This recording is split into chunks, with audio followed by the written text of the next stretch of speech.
Hey everyone, what's up? It's Michael, and today, for my first novel review on this channel, we're going to be talking about Freya by Matthew Laurence. Freya is about the goddess Freya, who is alive and well in the modern day in Florida, hiding in a psychiatric facility under the name of Sarah, and pretending to be a girl, like a human girl, that thinks she is the goddess Freya.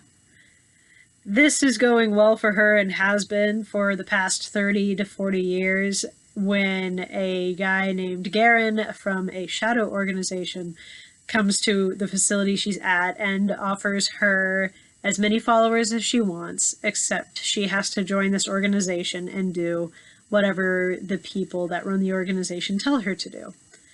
She doesn't like how this guy makes her feel. She feels very uncomfortable around him, and she basically runs away, and in the process kidnaps a new employee at the psychiatric facility named Nathan.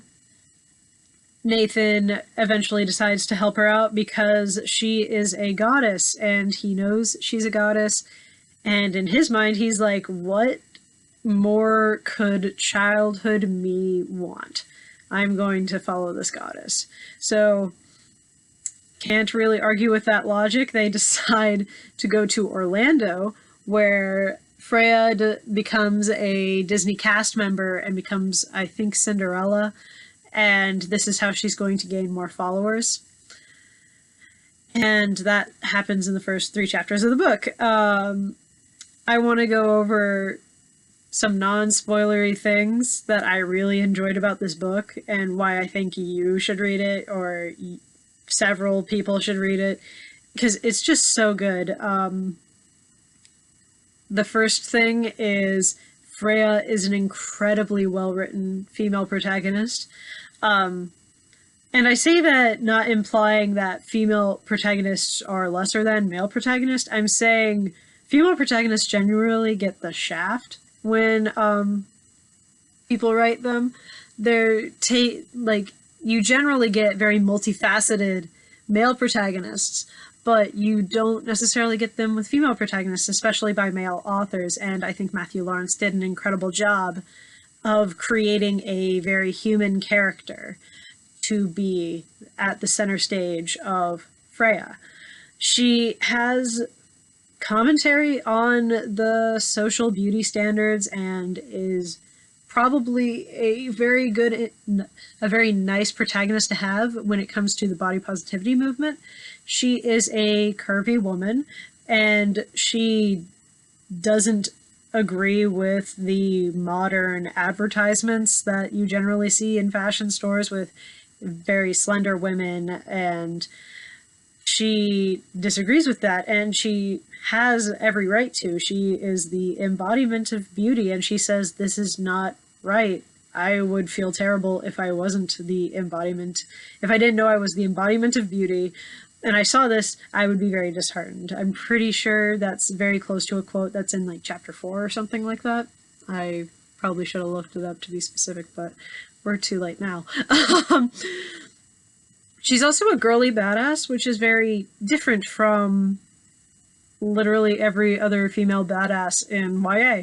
She is very conscious of her appearance. She's very into makeup and fashion, and she's not afraid to cut a bitch at the same time, which is great. I feel like we need more of those characters. I have seen several characters who are female, who are badass, but they're very cold and emotionless, honestly, or they treat men badly, or they treat their friends badly.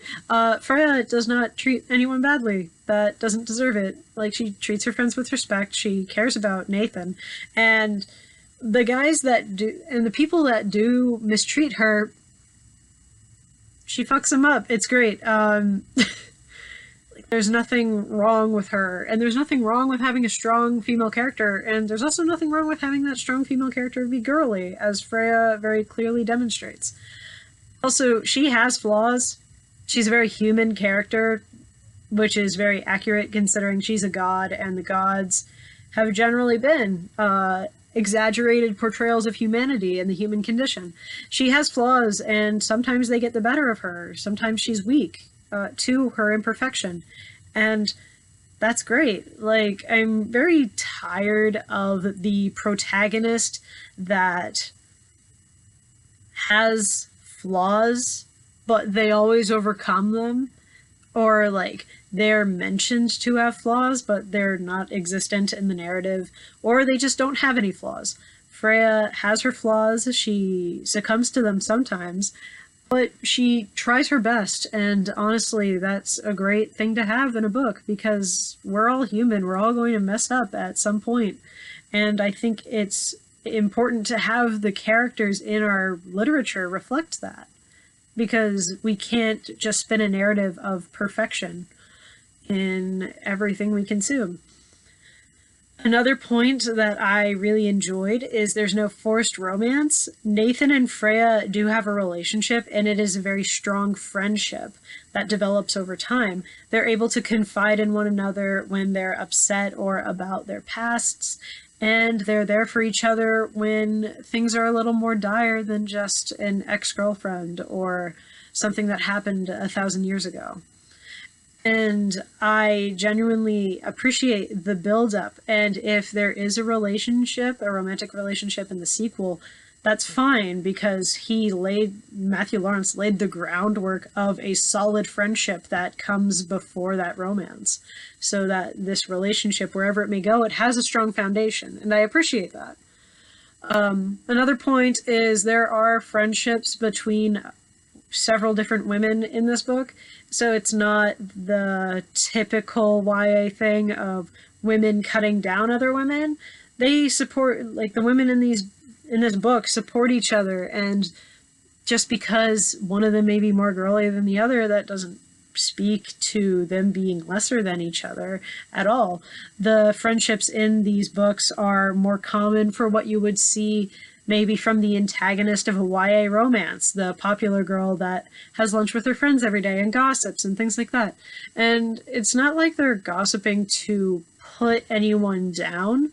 They're talking about, I'm not going to give any names because that might spoil what happens, but they do talk about the shit men that are at the facility and who to avoid and things like that. And also, like, just they gossip about the humans. There's also a girl that Freya becomes very protective of. None of the other gods will interact with this girl because they're all being threatened by someone else to leave her alone, and Freya won't stand for that. She sees that this girl is alone, and she hates that this girl is in that position. So she basically says, fuck the rules, I'm going to be her friend, and she's very protective of this girl and very respectful and does her best to make sure that this girl doesn't get into any trouble, and vice versa. They have a mutual respect for each other, and I appreciate that in YA. This book is just furthering a different protagonist than most YA novels, and I honestly think we need more books to follow in Freya's footsteps. So that is several reasons why I think Freya is a book you definitely need to read, and this is just this final point is just a cool little thing I found in this version. I have no idea if it's in the ebook version, but I did not know you were able to customize your copyright page, and Matthew Laurence definitely took advantage of that ability and put a little poem here. I hope you're able to read that, because I just appreciate small details in books that you may not notice, and that was a little detail I noticed. So overall, I highly recommend this book. There will be a link in the description to this book's Amazon page if you want to buy it, if you want to read it, or I'm pretty sure you can find it at your local library if you want to read it that way. Let me know if you have read this book, or if you intend to read this book, what your thoughts on it were, or if I persuaded you to read this book. There is a sequel called Slay that I will definitely be reviewing once I can get my hands on that book. So let me know if there are any other books you want me to review, and I'll see you guys next time. Bye!